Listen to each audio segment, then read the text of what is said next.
शरीर, दोनों हाथ गोद में। ओम भूर्भुवः स्वः तत्सवितुर्वरेण्यं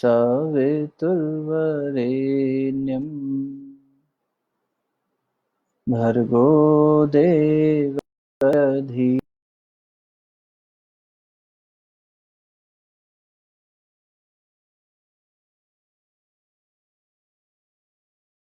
गुरुर्ब्रह्मा गुरुर्विष्णु गुरुरेव महेश्वरः गुरुः साक्षात् परब्रह्म तस्मै श्रीगुरुवे नमः। अखण्डमण्डलाकारं व्याप्तं येन चराचरं तत्पदं दर्शितं येन तस्मै श्रीगुरुवे नमः। मातृवत् लालयित्री च पितृवत् मार्गदर्शिका नमोऽस्तु गुरुसत्तायै श्रद्धा प्रज्ञायुता च श्रद्धा प्रज्ञायुता च।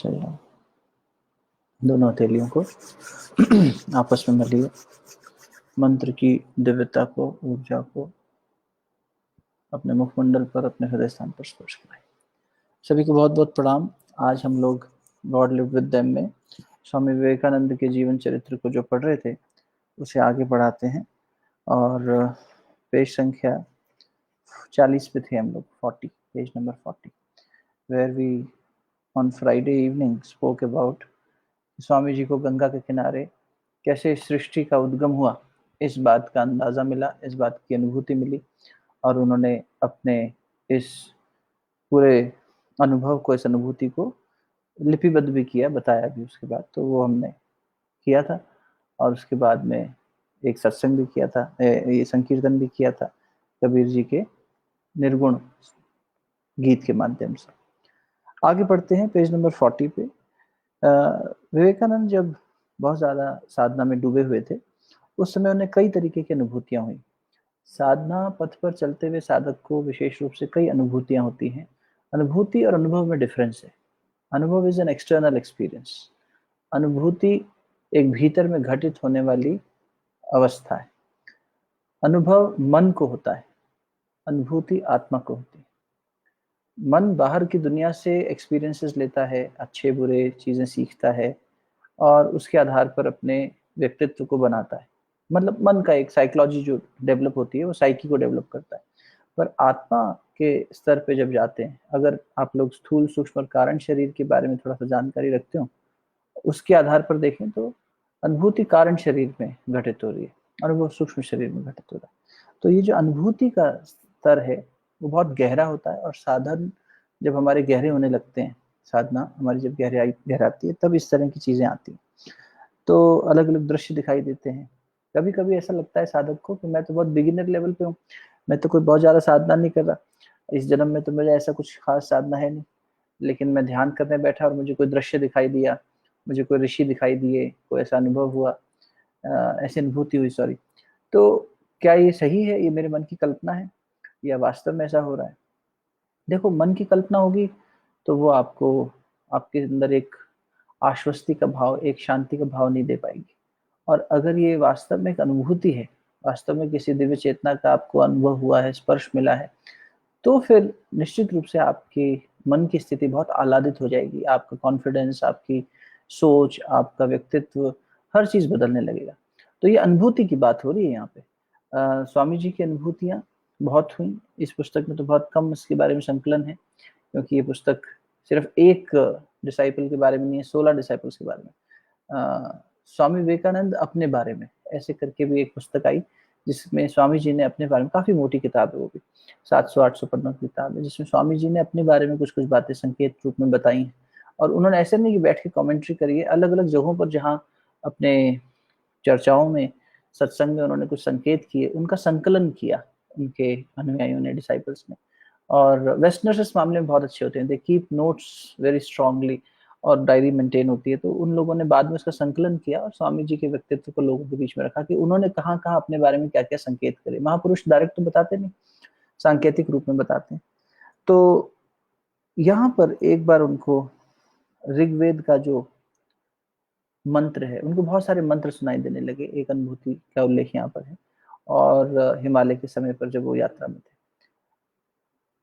वहां रहते हुए उन्हें गायत्री महामंत्र सुनाई दिया। गायत्री महामंत्र बहुत स्पष्ट रूप से सुनाई दिया। और जब उन्होंने और ध्यान से गहराई में उतरे तो उन्होंने देखा कि सारी सृष्टि का उद्गम इसी गायत्री महामंत्र से हुआ है। ये स्वामी जी की अनुभूति है, किसी ऐसा कहने के लिए नहीं कह रहा मैं गायत्री महामंत्र की महिमा, एक ऐसे प्रामाणिक व्यक्तित्व की जिसकी बात में इतना ओज था, जिसके चरित्र में इतना दम था कि जब उसने सिर्फ सिस्टर्स और ब्रदर्स ऑफ अमेरिका कहा तो पूरा संसद वहां की खड़ी होकर, वो जो कांग्रेस थी, जो फोरम था, वहां के लोगों ने खड़े होकर 2 मिनट तक तालियां बजाई। एक पत्रकार ने उनसे पूछा ऐसी क्या बात थी कि आपने जब ये कहा sisters and brothers of America तो लोग खड़े हो गए और एकदम से तालियां रुकी नहीं इतनी देर तक। स्वामी जी ने एक ही लाइन में उत्तर दिया, I did not just mention it, I meant it. जब मैं कह रहा हूँ सिस्टर्स एंड ब्रदर्स तो सिस्टर्स मान रहा हूँ उनको पूरे तरीके से, मेरा अंतर्मन, मेरी आत्मा उसकी गवाही दे रही है। इस जीवन में कभी भी किसी नारी के प्रति कोई ऐसा वासनात्मक भाव मेरे मन में नहीं उठाया। मेरे गुरु ने भी मुझे यही सिखाया। और जब मैं भाई कह रहा हूँ तो फिर मैं उसको हृदय से भाई अनुभव कर रहा हूँ। मैं उस देवता को ये बात कह रहा हूँ जिसे लोग मनुष्य कहते हैं, मैं उसे प्रभु मानता हूँ। तो मैंने उसे एक सेवा भाव से, एक भक्त के रूप में ये बात कही, इसलिए लोग खड़े हुए और लोगों ने इस बात का अभिवादन किया। मेरा अभिवादन नहीं किया, इस बात का अभिवादन किया। जहाँ हर वक्ता आके कह रहा है लेडीज एंड जेंटलमैन, एक पॉलिश शब्दों का इस्तेमाल कर रहा है, वहां आत्मीयता की बात। गुरुदेव ने जीवन में एक ही बात कही, प्रेम प्रेम प्रेम, यही हमारा गायत्री महामंत्र है। हमने इसी की आराधना करी है, हमने इसी की उपासना करी है, हमने इसी की साधना करी है, और हमने बेटा यही बांटा है। और कोई गायत्री मंत्र तो हमें आता नहीं, हमें एक ही गायत्री मंत्र आता है, वह प्यार बांटना। हम लोगों ने भी जब शांति कुंज से चले यहाँ आए तो हमने पुणे आकर यही सोचा कि मंजरी और मैंने की जो आधारशिला रखें अपने जीवन की आगे की, वो इन 3 चीजों पर रहे, पारिवारिकता, पवित्रता और प्रामाणिकता। ये गायत्री परिवार का स्तंभ है। गुरुदेव के 3 एक तरह से त्रिपदा गायत्री है, ये हर व्यक्ति के जीवन में आनी चाहिए। गायत्री परिवार कोई कपड़ों से नहीं है, गायत्री परिवार एक सोच है, एक विचारधारा है। विवेकानंद कोई पोशाक से विवेकानंद नहीं है, विवेकानंद एक सोच है, भगत सिंह एक सोच है, कलाम एक सोच है। ये लोग हमारे बीचर, हमारे अपने अंतरंग में गुंजायमान होते हैं अपने विचारों के माध्यम से। इसलिए इन्हें व्यक्ति मानकर इन्हें सीमित मत करिएगा कभी भी। क्यों कह रहा हूँ मैं ये बात, क्योंकि बहुत बार लोग कहते हैं अरे विवेकानंद तो कोई भारतीय संस्कृति से जुड़ा हुआ व्यक्ति था, हिंदू मॉन्क कह के उन्हें कैटेगराइज कर देते। ये पंडित श्री राम शर्माचार्य तो यज्ञ वाले, गायत्री वाले थे, इसलिए वो तो मुस्लिमों के बीच में बात नहीं कर सकते, पादरियों के बीच में बात नहीं कर सकते। बिल्कुल ऐसा नहीं है। आप उठाकर देखिए व्यक्तित्व इनका, इनके कार्य जितने भारत में नहीं किए उससे ज्यादा वेस्ट में जाके किए। जीवन के आखिरी 10 सालों में 8 साल वहीं रहे, और वहां रहते हुए वहीं के धर्म ग्रंथों को और वहां के धर्म के प्रचारकों को सही सीख दी कि ये चीज ऐसी नहीं कही गई है, इसको सही तरीके से समझो और इसका जो सही स्वरूप है वो लोगों तक पहुंचाओ। और आई थिंक ये हमारा एक दायित्व होना चाहिए, पहले हम सही तरीके से समझें और आने वाली पीढ़ियों को सही तरीके से समझाएं। इसलिए इन्हें व्यक्ति के अंदर मत बांट देना, इन्हें किसी संस्था से जोड़कर मत देखना कि स्वामी विवेकानंद मतलब रामकृष्ण परमहंस मिशन, या रामकृष्ण परमहंस मिशन में मिशन मतलब सन्यासियों का मिशन, ये गृहस्थों के लिए इसमें कोई सीख नहीं है। नहीं साहब, हमारे जीवन को उठाने के लिए, ऊंचा उठाने के लिए इन महापुरुषों ने समय समय पर आकर पूरी अपने जीवन की त्याग किया है। इन्हें प्लीज किसी कैटेगरी में मत बांटिए। एक वही वो पूरा हाथी वाली बात जो मैंने उस दिन भी कही थी शायद, कि जिस व्यक्ति ने पूरा हाथी देखा है, यहाँ ठाकुर रामकृष्ण परमहंस की बात आई थी ना, वो व्यक्ति खुद को किसी धर्म संप्रदाय में नहीं बांटेगा, वो सबके लिए उपलब्ध होगा। और महापुरुष सबके लिए उपलब्ध होते हैं, वो किसी एक देश, एक काल, एक समाज नहीं, वो पूरे विश्व के लिए होते हैं और हमेशा के लिए होते हैं। उनकी सीख, कृष्ण की गीता आज भी शाश्वत रहेगी, आने वाले समय में भी प्रासंगिक रहेगी, हमेशा रहेगी। विवेकानंद के विचार हमेशा प्रासंगिक रहेंगे, शहीदों के त्याग हमेशा प्रासंगिक रहेंगे, सूर के दोहे, तुलसी की चौपाइयां, सब कुछ हमेशा प्रासंगिक रहेंगे। क्यों? क्योंकि ये किसी एक विशेष उसके लिए नहीं लिखे गए। राम का मर्यादा पुरुषोत्तम स्वरूप हमेशा रहेगा एप्लीकेबल, उसके लिए उसमें सीख हमेशा हमें मिलती रहेगी, कितनी भी जनरेशन आ जाए और चली जाए। तो ये ऐसे व्यक्तित्व हैं जिन्हें हमें एक शरीर या एक संप्रदाय में नहीं बांटना चाहिए। वापस आते हैं, स्वामी जी ने कहा कि गायत्री महामंत्र मुझे सुनाई देता रहा। क्या है ये गायत्री महामंत्र जिसकी ऋग्वेद में इतनी महिमा गाई गई? क्या है गायत्री महामंत्र जिसे भागवत गीता में कृष्ण भगवान ने कहा कि छंदों में मैं गायत्री हूँ? क्या है ये गायत्री महामंत्र जो आर्य समाज के पीछे जो लास्ट हमारे प्रेसिडेंट रहे खुशहाल चंद्र जी, जिनका मोनिस्टिक नेम हुआ स्वामी महात्मा आनंद स्वामी जी, वो पहले खुशहाल चंद्र थे, फिर आनंद स्वामी हो गए। उनके दोनों नामों का एक ही मतलब निकला। और आनंद स्वामी जी ने इस गायत्री महामंत्र की इतनी महिमा गाई। क्या था ये गायत्री महामंत्र, जिसको बहुत समय तक एक तरह से छुपा के रखा गया, और उसके बाद श्री राम शर्मा आचार्य ने आकर एक ऐसा एक अभियान छेड़ दिया, एक ऐसा आंदोलन छेड़ दिया कि आज गायत्री महामंत्र हर मोबाइल पे बजता दिखाई देता है। आज गायत्री महामंत्र पे इतनी रिसर्च हो चुकी है, इतनी ज्यादा चर्चा हो रही है। वो गायत्री महामंत्र सृष्टि का उद्गम कर रहा है, ऐसा स्वामी विवेकानंद को अनुभव हुआ, अनुभूति हुई। और उन्होंने कहा कि जो कॉस्मिक गॉड है, ये हर जगह हर कण में ओमनी प्रेजेंट, सभी के अंदर विराजमान है। एक छोटा सा प्रयास करता हूँ, सिर्फ शाब्दिक अर्थ भी अगर पकड़ लेंगे तो बहुत महानता हो जाएगी। कारण ये, मैं क्यों गायत्री महामंत्र पे रुक रहा हूँ आज थोड़ा सा, 2 दिन बाद 3 दिन बाद बुद्ध पूर्णिमा आ रही है। 7 तारीख को गुरुवार को बुद्ध पूर्णिमा शुरू हो जाएगी। शुरू तो खैर 6 की शाम को, रात को हो जाएगी, पर हम 7 को मनाएंगे सभी लोग। और हम उस दिन बुद्ध भगवान का ही सत्संग संकीर्तन करेंगे इसी समय पर। अब बुद्ध पूर्णिमा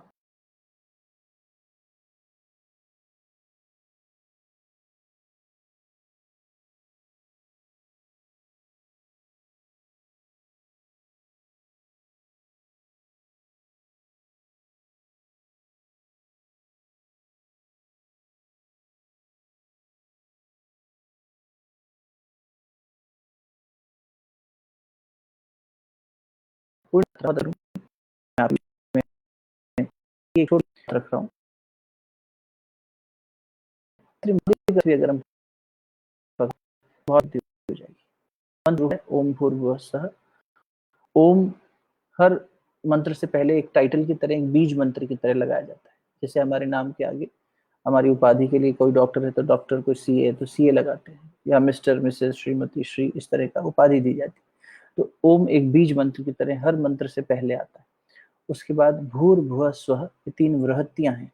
तीनों लोगों को एक तरह से कह सकते हैं कि संबोधन किया जा रहा है, 3 शरीरों का संबोधन किया जा रहा है, इस तरह से भी देखा जा सकता है। और फिर मंत्र शुरू हो रहा है तत्सवित, तत् शब्द से, तत्सवितुर्वरेण्यम भर्गो देवस्य धीमहि धियो यो न प्रचोदयात्। गायत्री महाविज्ञान, गुरुदेव ने एक सुपर साइंस ऑफ गायत्री करके, महाविज्ञान, विज्ञान नहीं महाविज्ञान, एक ऐसा संकलन किया, एक ऐसी पुस्तक लिखी जो कि एक तरह से गायत्री महामंत्र पर अब तक का सबसे बड़ा शोध ग्रंथ है। कभी जैसे गीता अपने आप में एक ग्रंथ है, उपनिषद है, इसी तरह गायत्री महामंत्र का यदि भगवान ने आशीर्वाद दिया तो जरूर अपन स्वाध्याय करेंगे। गायत्री विज्ञान के अंदर गुरुदेव ने गायत्री मंत्र की इतनी खोल कर व्याख्या करी है जिसकी कोई कल्पना भी नहीं कर सकता, क्योंकि वो खुद गायत्री के साधक थे। गायत्री को अवतरित किया उन्होंने जमीन पर इतने समय बाद। जो गायत्री कीलित थी, कीलित मतलब उसको रोका गया था ताकि उसका दुरुपयोग ना हो। It was such a great science that it was getting misutilised, so the rishis of the past had actually kept it hidden from the coming people. ये कलयुग में इसका बहुत नुकसान की तरह उपयोग किया जा सकता है, unless there is some guide who can come and tell people how to utilise it properly. Gurudev उसी काम को करने के लिए आए। गायत्री यानी सच्चिंतन, अच्छा विचार, अच्छा विचार। आप कहेंगे अच्छा विचार कोई बड़ी बात थोड़ी है, तो ऐसे आ जाता है? नहीं, बिल्कुल नहीं आता। जब तक मन में अच्छे संकल्प, अच्छे भाव नहीं उठते, तब तक अच्छा विचार आ ही नहीं सकता। जब तक सादगी जीवन में नहीं आएगी, तब तक अच्छा विचार आ ही नहीं सकता। एक अच्छा विचार लाने के लिए बहुत साधनाएं लगती हैं। एक ऐसा विचार जिसको हम पोषित करके अपने जीवन को ऊंचा उठा सकें, जो हमारे जीवन में क्रांति खड़ी कर सके, जो ऐसे विचारों की श्रृंखला पैदा कर सके, एक वो बीज विचार लाना कोई सरल कार्य नहीं है। कलयुग में सरल कार्य नहीं है, क्योंकि हम इतनी ज्यादा नेगेटिविटी से घिरे हुए हैं। जाने अनजाने, चाहे अनचाहे, हम इतनी नेगेटिविटी रिसीव कर रहे हैं कि उस एक अच्छे विचार के लिए बहुत संकल्पवान शक्ति लगती है। और किसी गुरु की कृपा से, किसी सत्संग के महत्व में बैठने से, किसी संकीर्तन को सुनने से, बहुत प्रयास करने के बाद मन कुविचारों से दूर हो पाता है और उसके अंदर एक अच्छा विचार बीज रूप में पनप पाता है। और वो भी वटवृक्ष बन पाता है कि नहीं, उसके लिए भी बहुत मेहनत करनी पड़ती है, सींचना पड़ता है उस विचार को। उस विचार पर चलते चलते जीवन में एक ऐसी क्रांति आती है। इसलिए उसको गायत्री को सदविचार कहा गया और यज्ञ को सदकर्म कहा गया, सच्चिंतन सदकर्म। तो चेतना में अच्छाई ही अच्छाई भरती चली जाए तो किससे भरेगी? एक ऐसे तत्व से भरेगी जो तत्व सब जगह व्याप्त है, जो तत्व मूल में, इस सृष्टि के उद्गम में बैठा है। उसी तत्व से जुड़ पाए स्वामी विवेकानंद इस अनुभूति में।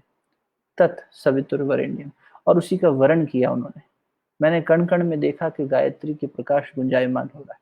मैंने कण कण में देखा कि हर मनुष्य में, प्रकृति के हर घटक में वही शक्ति विस्तृत हो रही है, प्रकाशित हो रही है, जिसको ऋग्वेद में गायत्री महामंत्र के नाम से उल्लेखित किया गया। इस अनुभूति में स्वामी जी ने, यहाँ पर तो बहुत संक्षेप में है, पर आप कभी और पढ़ेंगे स्वामी जी को तो आपको मिलेगा कि बहुत व्याख्या करी इस बात की उन्होंने। पूरा पूरा सेशन इस पर लिए वेस्ट में बैठ करके, देखो ये है शक्ति गायत्री महामंत्र। आनंद स्वामी जी ने बहुत इस पे बात किया है, गायत्री, आनंद गायत्री करके उनकी एक पुस्तक है। तो और गायत्री महाविज्ञान मैंने भी उल्लेख किया, गुरुदेव की पुस्तक। तो तत्सवितुर्वरेण्यम, मैं उस तत्व का वर्ण करता हूँ। मैं कौन? साधक। इस अंतरात्मा में, उस चेतना में उसका वर्ण करता हूँ। वर्ण किसी श्रेष्ठ का किया जाता है, सविता का वर्ण, प्रकाश का वर्ण किया जाता है। और उसका वर्ण करने के बाद मैं उसकी कौन सी शक्ति का आवाहन कर रहा हूँ? उसकी भर्ग रूपी शक्ति का आवाहन कर रहा हूँ। भर्ग, भर्गो देवस्य धीमहि। भर्ग एक शक्ति है, ईश्वर की एक शक्ति का नाम है भर्ग। और उस भर्ग रूपी शक्ति से मैं प्रार्थना क्या करता हूँ कि मेरे अंदर आकर उस अग्नि, इस प्रकाश के रूप में स्थापित हो, जो अंदर के अंधकार को, अंदर की नेगेटिविटीज को, अंदर के तमस को जला सके, दूर कर सके। आप श्रेष्ठ हैं, आप नहीं, जब तक वर्ण होगा आपका तब तक मेरे जीवन से ये अंधेरा नहीं जाएगा, इसलिए मैं आपका वर्ण करता हूँ। आप तत्व हैं, आप ही और शी में बांटा ही नहीं, दैट कह दिया, ओमनी प्रेजेंट दैट, न्यूट्रल सत्ता। और हम आपका आवाहन करते हैं, अपने अंतःकरण में आपको स्थापित करते हैं। तत्सवितुर्वरेण्यम भर्गो देवस्य धीमहि, आप हमारे अंदर के भर्ग कर दें, यानी जला दें अंदर के कषाय कल्मश को। धियो यो न प्रचोदयात्। त्रिपदा गायत्री कही जाती, 3 पदों वाली। जैसे एक स्टूल की 3 टांगे होती हैं, ऐसे जीवन की ये 3 आधार हैं, उपासना, साधना, आराधना। तत्सवितुर्वरेण्यम, उपासना, हम वर्ण कर रहे हैं, उपासना, पास बैठ रहे हैं सविता के, उसका वर्ण कर रहे हैं, ये उपासना है। भर्गो देवस्य धीमहि, साधना है, उस शक्ति को अपने जीवन में आए हुए कषाय कल्मशों को, नेगेटिव्स को, कुसंस्कारों को, दुर्विचारों को जलाने के लिए उपयोग करना, साधना, संयम यहाँ आ गया। आराधना, सेवा, धियो यो न प्रचोदयात्। अब मैं इसका नियोजन सही मार्ग पर कर सकूं, अगर न कर पाऊं तो बलपूर्वक आप करवा दें, ये मेरी आपसे प्रार्थना है। तो बहुत ही शाब्दिक अर्थ भी लें तो बहुत विराट, बहुत गूढ़ अर्थ है मंत्र का। और अगर एक एक अक्षर, इसमें 24 अक्षरों का, 23.5 अक्षर का गायत्री महामंत्र है, 24 कर देते हैं उसको, 24 अक्षर का गायत्री महामंत्र। इस पर एक एक अक्षर पर गुरुदेव ने एक एक पुस्तक लिखी थी, गायत्री के तत् शब्द से लेकर वरेण्यम शब्द तक। जितने भी श्रृंखला में अक्षर आ रहे हैं संस्कृत के, उन अक्षरों पर, एक एक लेटर पर एक एक पुस्तक। तो कभी उतनी व्याख्या में जाने का मौका मिले और मन हो तो बताना, फिर बैठेंगे। लेकिन फिलहाल समय और इस उद्देश्य को लेकर जिसको चल रहे हैं उसकी गरिमा का ध्यान रखते हुए इतनी बात भी अगर पकड़ लें कि गायत्री महामंत्र बीज मंत्र है, सृष्टि यहीं से पैदा हो रही है, इसी के तप से। इसी के 12 अक्षर गायत्री हैं, इसी के 12 अक्षर सावित्री, इसी का जो विराट स्वरूप दिखाई दे रहा है, ये पूरा सृष्टि है। ये बात विवेकानंद को समझ में आई। पहले उन्हें एक बात ये समझ में आई थी जो उनके गुरु ने कही थी कि ये जो ईश्वर है ये हर मनुष्य में है, हर प्राणी में। तो उन्होंने कहा ये बहुत सुंदर बात है, वेदांत को और भक्ति को मिला दिया मेरे गुरु ने, और ये मेरे को, अब मैं आकर दुनिया में बार बार अगर भगवान ने चाहा तो ये प्रमाणित करूंगा। ये हम पढ़ चुके हैं पहले। और यहाँ पर फिर उसी बात की पूर्णाहुति हो गई, एक तरह से एक और सुदृढ़ता आ गई जब ये अनुभूति हुई स्वामी जी को कि गायत्री महामंत्र सभी जगह परिलक्षित हो रहा है, ये सभी मनुष्यों में, सभी प्राणियों में, सभी जगह कण कण में विराजमान है। तो मुझे इसकी सेवा करनी है, मुझे इसी की उपासना करनी है, मुझे इसी की आराधना करनी है। और वो प्राण प्रण से लग गए फिर। और उसके बाद उन्होंने गायत्री महामंत्र पे बहुत बोला स्वामी जी ने, बहुत ज्यादा। क्योंकि कोई और किसी भी ऋषि को आप देखो, आप विनोबा को पढ़ो, विनोबा ने गायत्री महामंत्र पे बहुत कहा, संत विनोबा ने कहा। गुरुदेव के इन सब पुस्तकों को जब उन्होंने पढ़ा, वेदों के भाष्य को, तो उन्होंने मस्तक पर रख लिया। एक सभा में बैठे थे, किसी ने उनको लाके दी थी पिछले दिन, तो वो लेकर आए मंच पर और सारी की सारी पुस्तकों को ऐसे किताब सर पे रख ली और कहा ये वेद मूर्ति है, जिसने ये किया है ये वेद मूर्ति है, ये वेदों की प्रतिमूर्ति है, इनको मैं वेद मूर्ति कह के बुलाऊंगा। तो विनोबा का दिया हुआ ये उपाधि है परम पूज्य गुरुदेव को, क्योंकि वेदों का भाष्य रावण के बाद किसी ने नहीं किया। 4 ही लोग करे थे, 5वें गुरुदेव हुए। तो वेद हमने शायद जीवन में कभी देखे भी ना हो, हमें उनके 4 नाम भी ना पता हो, कौन कौन से 4 वेद हैं, क्या क्या उनकी मूल वो है। उन 4 वेदों में से एक वेद है ऋग्वेद, जिसमें गायत्री महामंत्र को बहुत उससे कहा गया। और हमारा जो सबसे पहला जो ऋचा है वेद की, वो भी अग्नि को पुरोहित करके स्थापित करती है, और यहाँ पर भी उसी अग्नि का आवाहन किया गया है। तो गायत्री महामंत्र से आने वाली 7 तारीख से यदि आप में से कुछ लोग अपने जीवन में, क्योंकि देखो जो संस्कार है ना, जिसे काटना है, अंतःकरण का जो संस्कार है, मलिनता है, वो इस मंत्र के अलावा जाएगी नहीं किसी बात से। मंत्र के जप से ही जाएगी। जब हम किसी चीज का रिपीटेशन करते हैं तो एक शक्ति पैदा होती है, हमारी अंदर की जो सुषुप्त शक्तियां हैं उसे हमें जगाना होगा, जो सोई हुई है, इनर्ट डिविनिटी है। तो पर सात्विकता है सभी में, पर थोड़ा कम है, रेशियो बढ़ाना है, और तमस ज्यादा है, उसका रेशियो घटाना है। तो उसके लिए हमें कुछ ऐसे साबुन की आवश्यकता पड़ेगी जो मैल को कस के धोता हो। और गायत्री महामंत्र एक बहुत सशक्त और सबसे संपूर्ण दृढ़ एक तरह से वो। आप कहेंगे साहब सद्बुद्धि की प्रार्थना तो हम गणेश जी से भी करते हैं, हम लक्ष्मी सरस्वती माता से भी करते हैं, हमारी बुद्धि सन्मार्ग पे चलाना, तो ऐसी क्या विशेष बात है? तो आनंद स्वामी जी ने यही बात कही आनंद गायत्री में, तीनों चीज एक मंत्र में कभी नहीं मिल रही, किसी और महामंत्र में नहीं मिल रही, किसी भी, ये दावे के साथ कही जा सकती बात। इसीलिए कृष्ण खड़े होकर कह रहे हैं कि मैं छंदों में गायत्री हूँ, कुछ तो विशेषता होगी। तो उपासना साधना आराधना तीनों एक जगह कहीं नहीं मिलेगी, कहीं उपासना ज्यादा होगी, कहीं आराधना की बात होगी, लेकिन कहीं साधना के लिए, कहीं मांग रहा है, याचना कर रहा है साधक, लेकिन तीनों का एक साथ प्रकट होना किसी मंत्र में अगर आज तक हुआ है, किसी भी ऋषि ने इस मंत्र से ऊपर किसी मंत्र को रखा ही नहीं। आप विश्वामित्र जी को ले लीजिए, जो तो गायत्री के अधिष्ठाता ही हुए, आप गुरु वशिष्ठ को ले लें, आप भगीरथ को ले लें, वाल्मीकि को ले लें। गायत्री गय और त्रय, दो अक्षरों, दो शब्दों का एक तरह से मिलन है। गय मैंने इसी शरीर में, त्रय मैंने, गय मैंने प्राण, त्रय मैंने त्राण, इसी शरीर में जो प्राण है इनका त्राण कर देना, इनको रिफॉर्म कर देना, एक तरह से नया जन्म दे देना, ये गायत्री की शक्ति है। मामूली बात नहीं है, इसलिए इस पर जितनी चिंतन किया जाए, जितना घोटा जाए इसको, जितना अच्छे से किसी चीज को घोटते हैं ना सिलबट्टे पे, तो चटनी उतनी अच्छी बनती है, उतनी अच्छी सुगंध आती है। इसलिए इसे घोट कर अपने जीवन में उतारना है, बार बार बार बार रगड़ना है, इसी को जप कहते हैं, ताकि इसकी जो खुशबू है, इसकी जो महक है, वो साधक के कण कण में व्याप्त होने लगे, और उसका पूरा अस्तित्व रोमांचित हो जाए, जागृत हो जाए। गुरुदेव ध्यान कराते हैं जागृत हो जाए, बार बार प्रकाशित हो जाए, जागृत हो जाए, साधक का कण कण ओजवान हो जाए।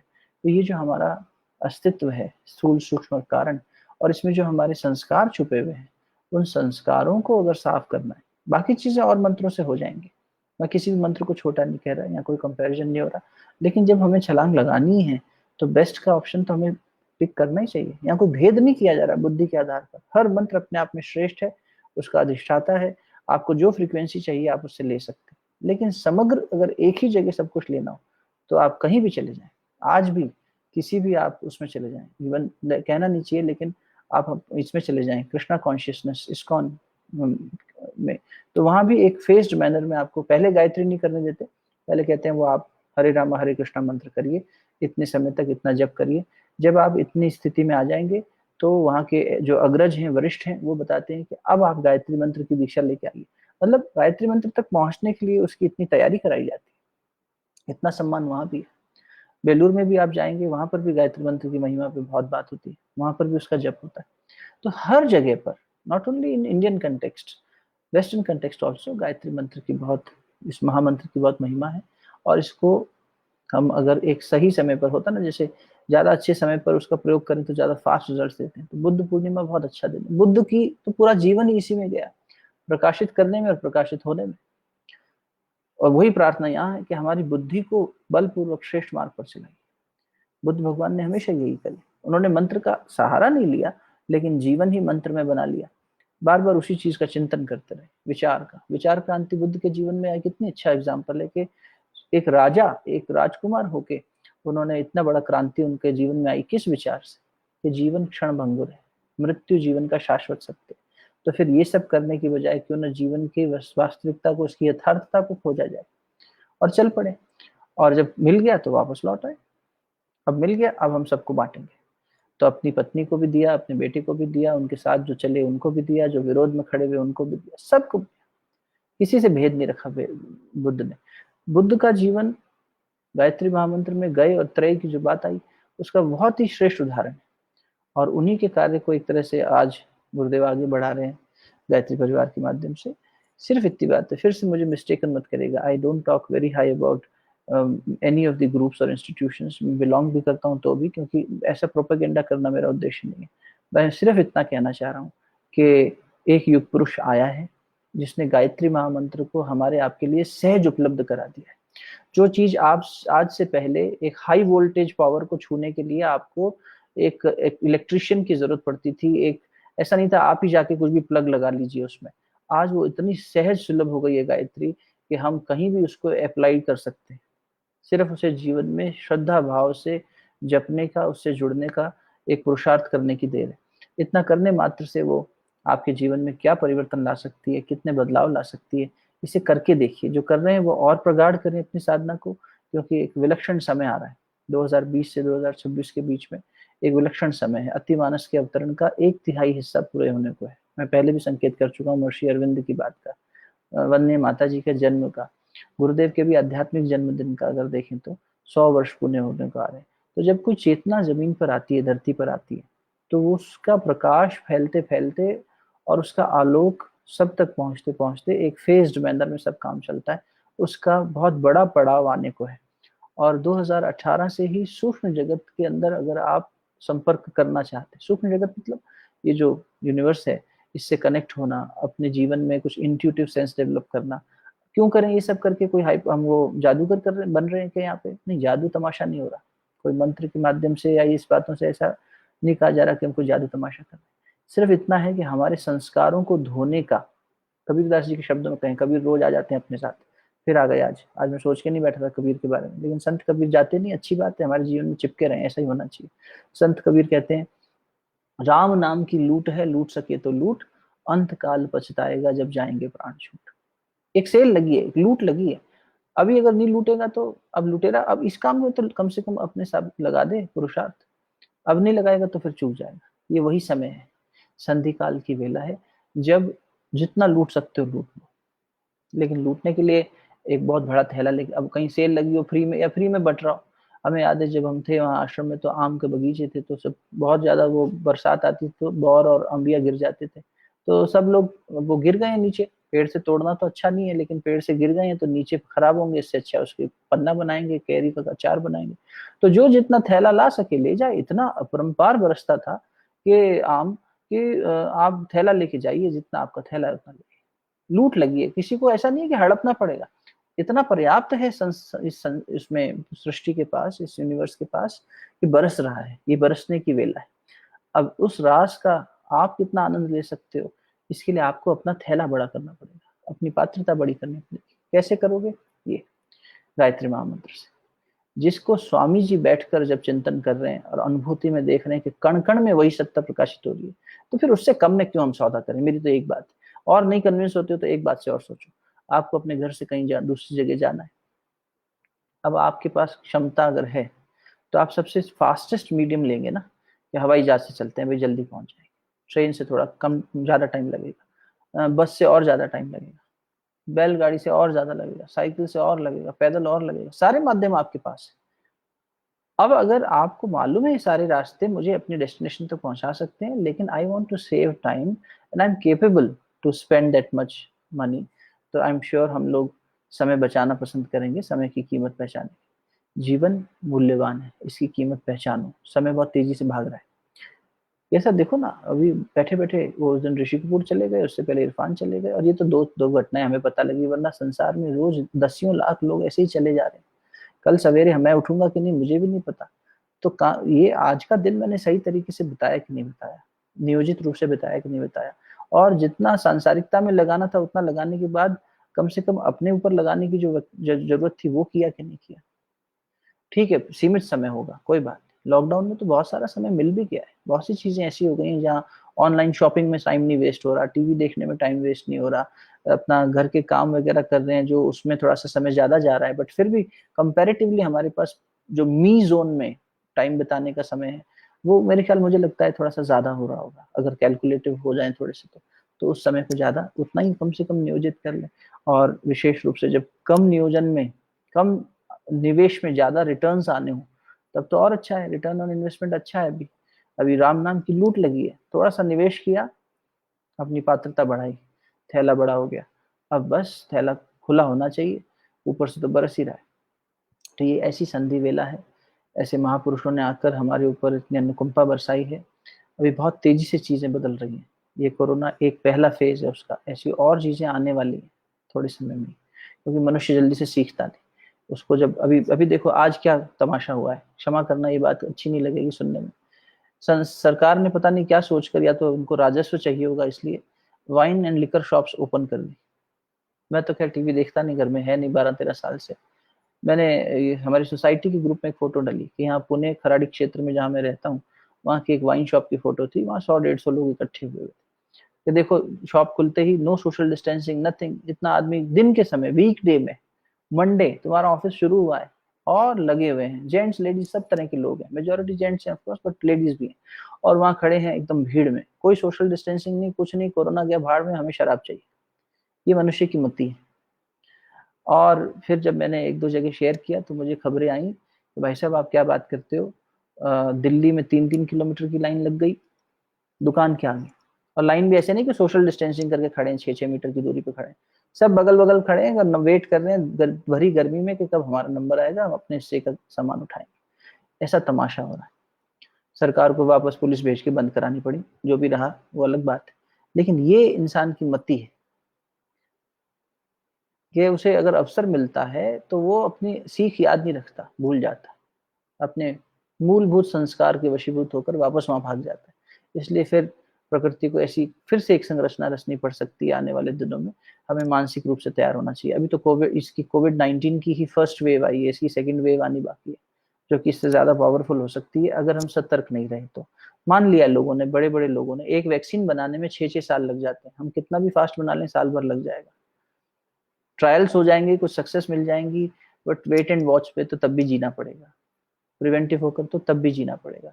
तो ऐसे समय में जब हमें पॉज दिया है सृष्टि ने, जब थोड़ा ठहराव आया है जीवन में, और जिसका असर अभी सब जगह दिखेगा। अगर एक आदमी स्लो होता है तो उसको लगता है अरे मैं प्रोग्रेस में पीछे रह जाऊंगा, पूरा संसार ही स्लो हो गया। इकोनॉमिक स्लो डाउन मेजोरिटी जगह पर सब सारी इंडस्ट्रीज में आ रहा है।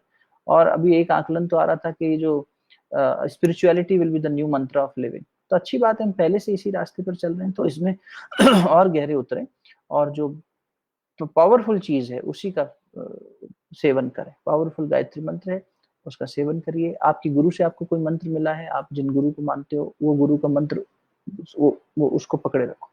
और नहीं अगर कोई गुरु है तो गायत्री महामंत्र को पकड़ो। गुरु मंत्र सबसे ऊंचा है, और अगर गुरु के मंत्र में ही गायत्री महामंत्र मिला तो सोचो कितनी शक्तिशाली बात हो गई। तो सहज रूप से जो भी साधना करते हो उसको बढ़ाएं, माला का प्रयोग करें, रिपीट करें मंत्र को, और कम से कम 3 माला तो करें ही प्रतिदिन। जो 3 करते हैं वो 5 पे जाएं, जो 5 करते हैं वो 11 पे जाएं, जो 11 करते हैं वो 24 पे जाएं। और बुद्ध पूर्णिमा आ रही है, पूर्णिमा से पूर्णिमा तक का कोई अनुष्ठान करना चाहें तो वो भी कर सकते हैं। तो एक शरीर डिटॉक्सिफाई होगा, मन डिटॉक्सिफाई होगा, मन में आकाश तत्व बढ़ेगा तो विचार अच्छे आएंगे। जब खाना कम खाते हैं ना तो आकाश तत्व बढ़ने लगता है, आकाश तत्व बढ़ता है तो मन वैसे ही सादगी में चला जाता है, जैसा खाएं अन्न वैसा रहे मन। तो इस तरह से एक पूरा क्रम बना लो तो बॉडी डिटॉक्स, मेंटल डिटॉक्स सब हो जाएगा। किसी भी नाम से दे लो उसको, लेकिन उसका मूल गायत्री की शक्ति को बना लो। तो क्या होगा कि धुलाई अच्छी हो जाएगी, फास्ट एंड पावरफुल हो जाएगी। ठीक है, कोई प्रश्न हो तो पूछ सकते हैं, ऐसा नहीं है कि एक तरफा बात ही होनी है सत्संग में। In fact questions can be asked through, there are many members on Zoom also presently, और कुछ लोग फेसबुक लाइव है। बुद्ध पूर्णिमा से क्या करना है, please repeat, voice was not clear. I think ये काफी पहले की बात है, उसके बाद तो मैंने रिपीट कर ही दिया है, तो आप तक पहुंची गई होगी बात। किसी का भी कोई एक आध प्रश्न हो तो ले सकते हैं, वरना फिर आज शांति पाठ करते हैं गायत्री महामंत्र के ही गायन भाव से, उसका मंत्र का जो गायन स्वरूप है उससे करें।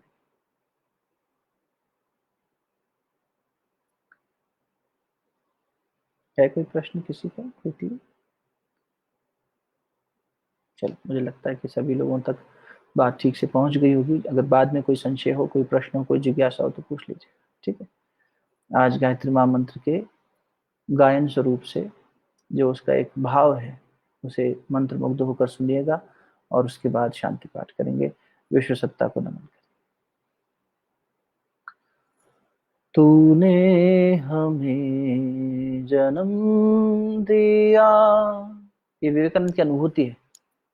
इसको इस रूप में सोचना। बन जाओ थोड़ी देर विवेकानंद, अवतरित कर लो उस महापुरुष को अपने अंदर और बैठो गंगा के किनारे, हिमालय की चोटियों को दूर से निहारो और प्रकाशवान सूर्य सविता उगता हुआ, आप विवेकानंद बैठिए। एक अंश के विवेकानंद आप हैं, एक अंश का प्रज्ञा अवतार आप हैं, एक अंश के ईश्वर आप हैं।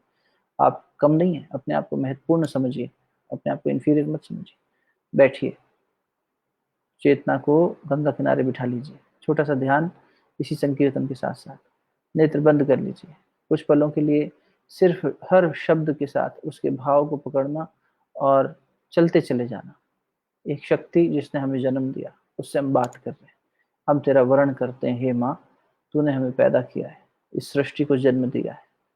तो जब तूने हमें बनाया है तो फिर तू हमें जन्म दिया है तो तू आगे भी हमारा ख्याल रखेगी, और हम भी तेरे रास्ते पर आगे चलते रहेंगे तो निश्चित रूप से तेरे से बल प्राप्त करते रहेंगे। जो तेरे अगेंस्ट खड़ा हुआ वो असुर हो गया, उसको तूने विनाश कर दिया। जो तेरे साथ खड़ा हुआ वो देवत्व को पा गया।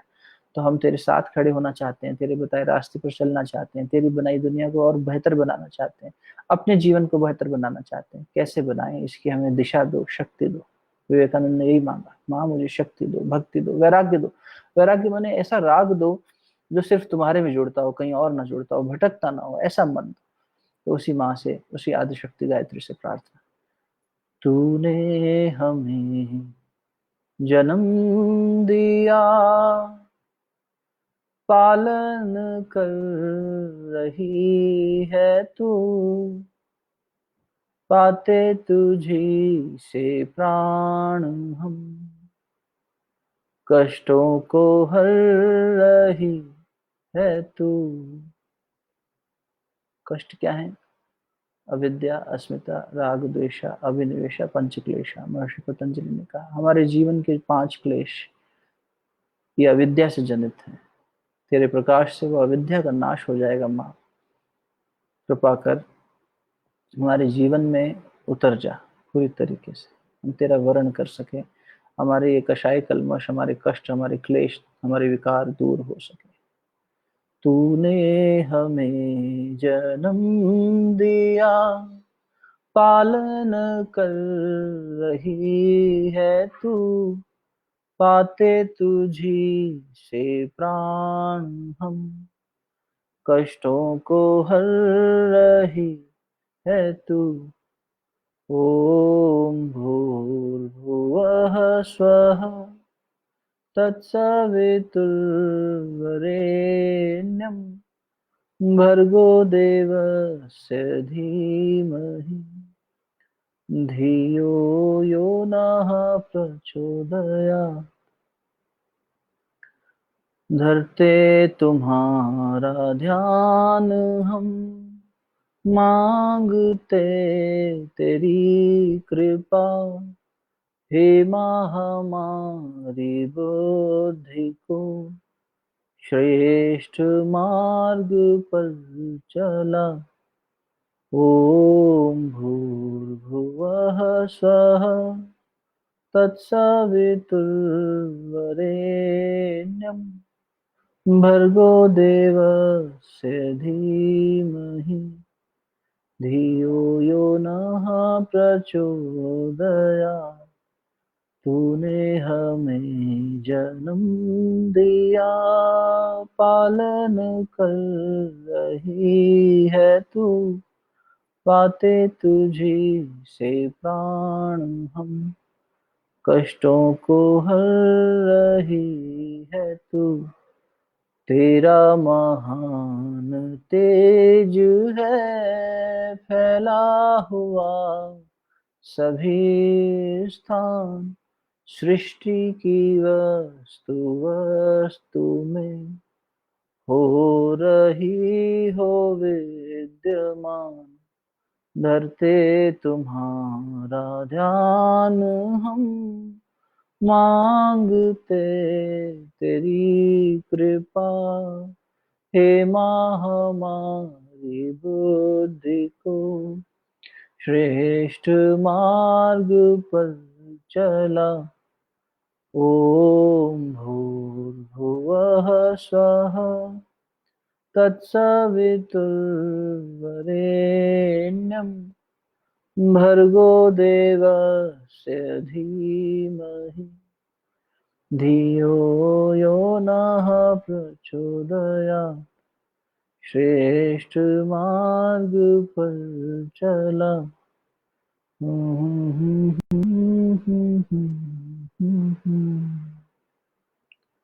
आदि शक्ति माँ को कण कण में व्याप्त उस दिव्य चेतना को मन ही मन नमन करते हुए मस्तक झुका लें, प्रणाम करें।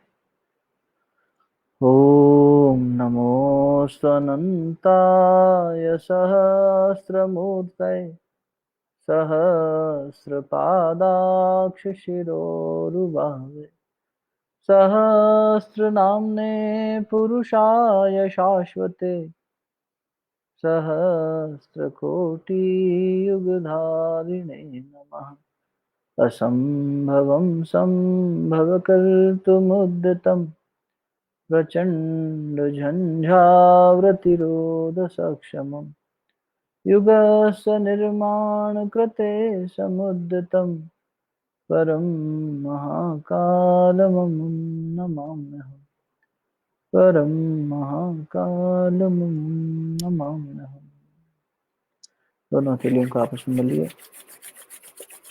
प्राप्त हुई दिव्यता को मुखमंडल, अपने आज्ञा चक्र पर और अपने हृदय स्थान पर अनाहत चक्र पर स्पर्श करें। सभी को बहुत बहुत प्रणाम। Thank you so much. कल मिलते हैं आगे विवेकानंद जी के जीवन से प्रेरणा पाने के लिए। प्रणाम। शुभ रात्रि।